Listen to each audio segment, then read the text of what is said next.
the name of Jesus, amen. Text for our consideration this morning, all three lessons, but especially we'll begin with these words from the gospel lesson.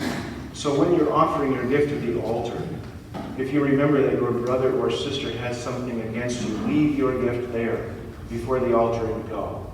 First be reconciled to your brother or sister, and then come and offer your gift.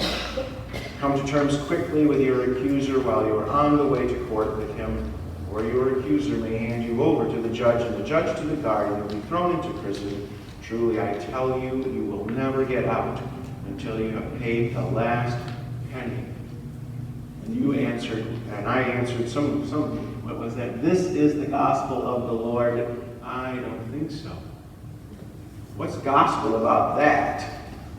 Except maybe for one thing. If we were really going to do what Jesus just said, I think we can all just leave now, right?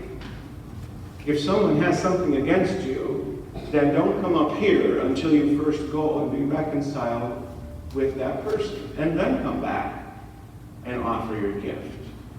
Do you see? So Scarlett called me out this morning. She said, "You're cheating." A lot of cheating going on, I think. A lot of, well, let me just go say sorry to God, and then God will kind of smooth things over, and then I don't have to humble myself or be humiliated by reconciling with my brother or sister. Imagine how empty the courts would be.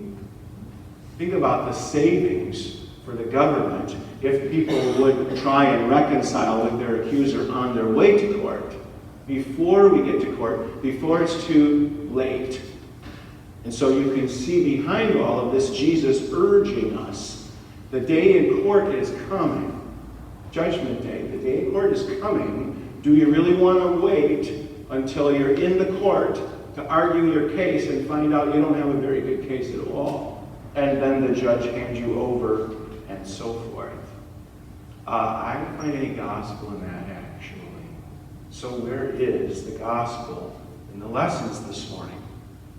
Well, maybe the gospel is the cheating part. Maybe that's gospel. That's good news. You don't actually have to do all of these things that the law says. You could cheat about it. There's different ways to cheat. In the Old Testament lesson, it says if and then. If you do everything just like God set before you, then God will provide for you all these other things. But we have found ways to cheat God out of that. For example, God told Israel when he brought them into the promised land, if you obey my law, then I will provide for you. There won't be famines, there won't be floods or natural disasters. There won't be any loss in your animals reproducing, your vines and your olive trees. Everything will just go beautifully, and I'll protect you from your enemies all around you. Well, that sounds good, except we don't do it, but we found a different way. We found a way of our own invention. It's called technology, it's called the military, it's called being stronger and more powerful than your enemy. So we don't need God to protect us anymore. We can protect ourselves, and we can protect then our way of doing things rather than God's way of doing things. I read a long time ago that after Adam contradicted God and asserted himself as God, God says to Adam, see, there's the if and the then, the ground will no longer yield its increase to you. In the sweat of your face, you will do your labor all the days of your life.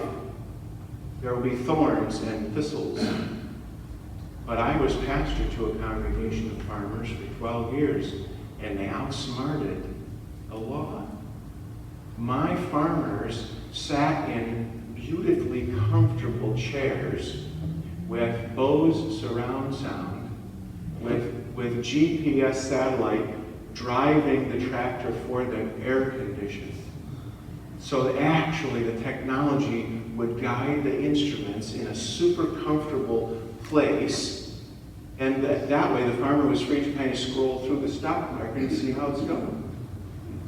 See, we can do this. We can figure this out. Well, but then there's still problems, aren't they? There's still bloodshed from war and loss of life. And there are still those times when the weather doesn't cooperate, even with all of the genius of the farmer, and there's loss of crops. So maybe that way actually doesn't work.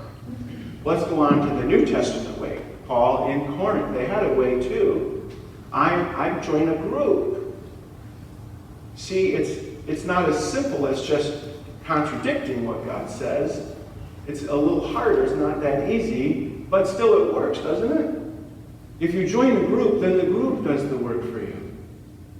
See, so it's a different kind of cheating, but I think it works. Because when I look around in our world, everybody's got a group. Look at everybody wears a shirt now, has some group on it. Right? The Broncos or the Chargers or well, I'm the only one I know of with a Detroit Tigers hat on. But you pick a group, and the group does the work, and that's my victory. Except, what if you pick the wrong group? Nobody argues with me about the Detroit Tigers. Nobody's jealous of me and wants my act because they don't win that much. So it's okay. They just sort of leave me to my pathetic self. Okay. But other people join groups that are really, they have something going for them, like USC, or like UCLA, or like the University of Michigan, or my hometown. And we're not a bunch of stupid farmers like Michigan State. See, we're winners. But I never remember wearing University of Michigan clothes that actually helped me win. I think I lost just as much, even when I was wearing their jersey. So I think that doesn't work either. So let's just go straight to it. Let's just cheat. You lower the bar enough so you can tell yourself that you're there. I can do everything in that Bible I got from the library. I can do everything in there as long as I make a little adjustments. Scarlett, they're adjustments. It's not cheating. It's called modifying. Okay? Yeah. But I'm not going to lower it enough for the next person. Right? So, when I don't like someone else, when I hate someone else, that's okay, because that's me doing it. Other people hate too, right? And I haven't murdered anyone. So I'm not as bad as the murderers, okay? It's justified, right? When people cut me off in traffic, that is justified. When I swear an oath against those people that cut me off in traffic because I hate them, that's justified. I was right. Anybody else would have done the same thing. Well, no, I think there are other people who are kinder about it, more patient about it. So they lowered the bar too, but not low enough for me to reach. There's another way to cheat though. Those are those self-righteous people. Those are those people that think they're better than everyone else. Yeah, isn't that what I did though with the other people? I thought I was better than the other people. No, that's okay when I do it. See, that's the key. There it is. And yet none of it works, does it? I mean, we don't murder anybody, I think, most of the time, but we do hate other people. And does that work for us? Does it make us a happier life? Or does it keep drawing the confines of what we like closer and closer to us, giving us less and less breathing space, a smaller comfort zone, because when I look around, I see so much of what I don't like. And so I hate it. But I can't seem to do anything about it. I know I got married, and I'm not committing adultery. Lots of people aren't. But they're not actually loving their wife as Christ loves the church. She's not actually submitting to her husband as to the Lord. We're going to cheat a little bit on this because that gives us a little more leverage, which gets us a little more of what we want, right? And as long as you're not committing adultery, then you're okay, right? Except there's a lot of unhappiness in marriages. There's a lot of divorce, a lot of broken homes. So it doesn't actually seem like it does work. Don't the adults, the parents, have to do the right thing too, not just the kids? Well, I remember this phrase from my mother, this answer to the question, why? And she said, for and because, and that's the reason why. Well, even at 9 years old, that's clever, Mom, but I'm not buying it any more than Scarlett was. If push-ups are such a good idea in high school gym class, why isn't the coach doing the push-ups? And I don't think he actually could. I think he could rock back and forth on his tummy, but I don't think he could do a push-up. So why am I doing the push-ups? There's that double standard again. None of it works, so why do we persist in it? Why are we going to leave church today and go right back to doing the same kind of cheating we did before we came to church this morning? Well, what else is there? That's what you gotta love about the Bible, isn't it? What else is there? Let's put the bar back where it belongs. What? Yeah, put the bar back. Jesus shows up and he puts the bar back. No. This is going the wrong direction. Couldn't you just make the bar lower? Just make everything okay, and then everybody wins. No, that doesn't work. He puts the bar back. And why does he do that if it's going to mean the end of all of us? Because there's a difference between the law and rules. This is something I think our culture doesn't understand, the law and rules. The law is a description of how reality works.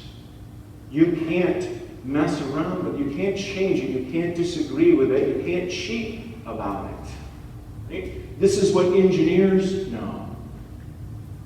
This is what airplane pilots know. This is what surgeons know. All kinds of people know this. You can't cheat because the consequences are catastrophic.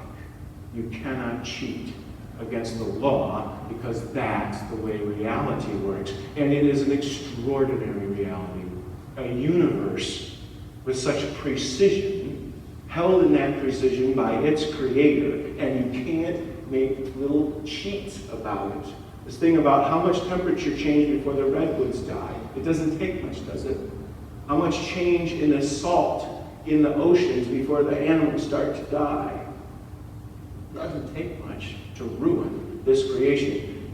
That's what the law describes for us. You can't cheat. Now, rules. See, because we like to invent other worlds for ourselves where we can be God, and we make rules about how it works. But rules don't have anything to do with reality, so it's okay if we cheat about it. Because that's just the fast way to win. How often doesn't it come up again in athletics? Right? Well, now what? If it's not Lance Armstrong cheating by taking whatever he was taking to make him a faster biker, then it's some guy in center field with a camera and a microphone or a walkie-talkie telling the batter what the next pitch is going to be. Oh, come on. Well, why not? Winning is everything. It's not the only thing. So why not cheat? I remember a little girl, a friend of my daughter's, playing Uno with her one day. And I remember my daughter getting frustrated because she kept losing. And I remember watching her little friend, a member of my church, deal kind of differently when she was giving my daughter cards and giving herself cards. So she dealt the next hand, and I said, hey, Caitlin, let's have some fun. I'm going to switch your cards.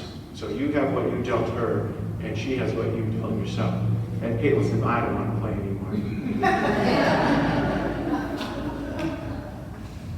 I think I forgot that when I confirmed her, but I wish I could remember. Can I remember the card game? Okay, so put the law back because the law is there, but here's the difference.